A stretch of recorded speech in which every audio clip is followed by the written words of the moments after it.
Hey folks, Matt from Art of the Image. Wanted to discuss, I've had some readers asking about buying used equipment, used digital SLRs, used cameras, used lenses and other equipment, flashes and things like that.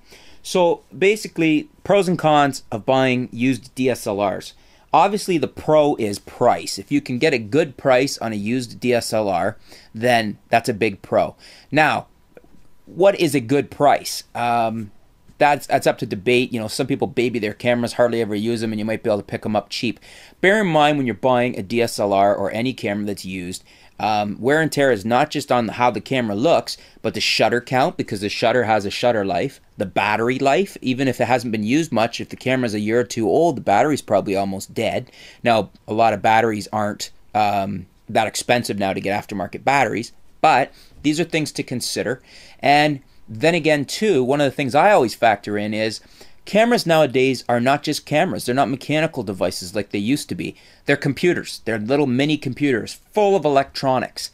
And as we all know about electronic things and computers, there's lots of things that can go wrong when electronics factors into things. So you want to bear all this in mind into what you think is a good price.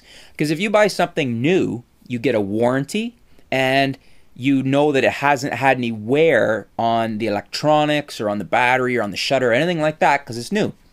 And you've got that, you know, at a minimum a 1-year warranty with Nikon 2 years on the body. So you're basically looking at, if something goes wrong, you've got a nice time period to know if it's going to go wrong. You'll get a new camera or get it repaired. So that's worth a lot to me, and I guess it depends how much is that worth to you. Now, when it comes to lenses, that's a little bit different situation for me. The VR and the IS lenses, the electronic lenses, the lenses that have a lot of electronics in them for the image stabilization or the vibration reduction, I'm a little more hesitant to buy those used. Same reasons I gave for the digital cameras.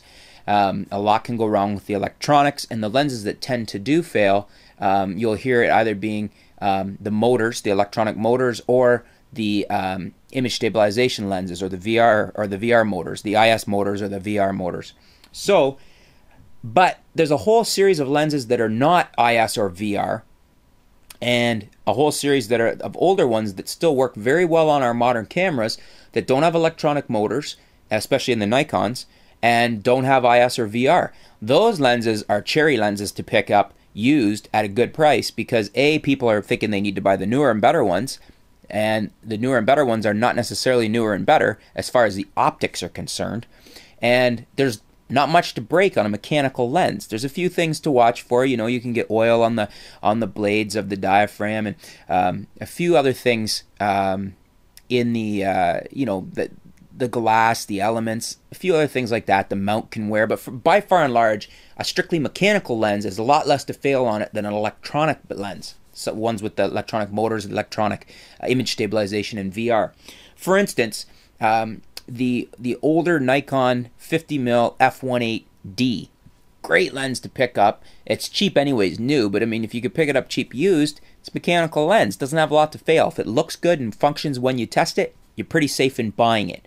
Similar to a lens like the 20mm f2.8D Nikon. Again, same type of thing, mechanical lens. If it looks good, optics are sharp, and functions when you buy it, you're probably fine with it for years.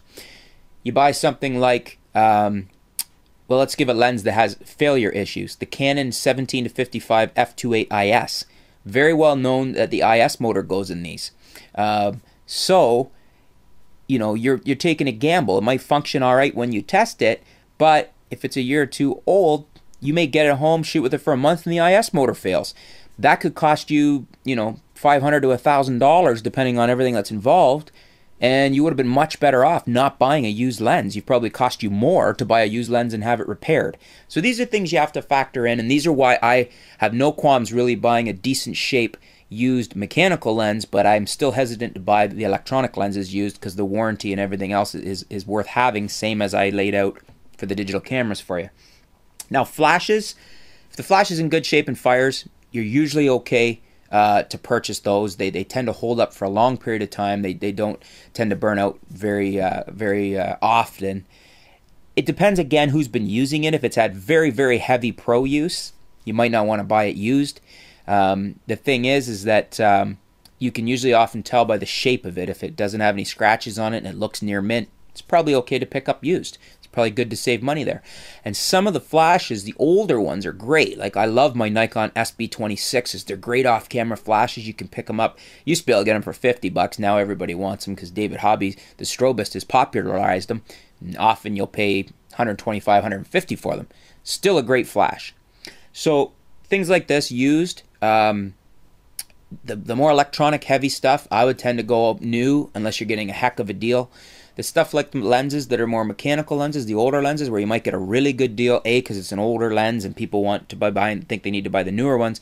So you might get a really great older lens with really good optics, and it's in good shape when you look at it. Optics are clean, functions well, you don't see any oil inside there that's causing problems.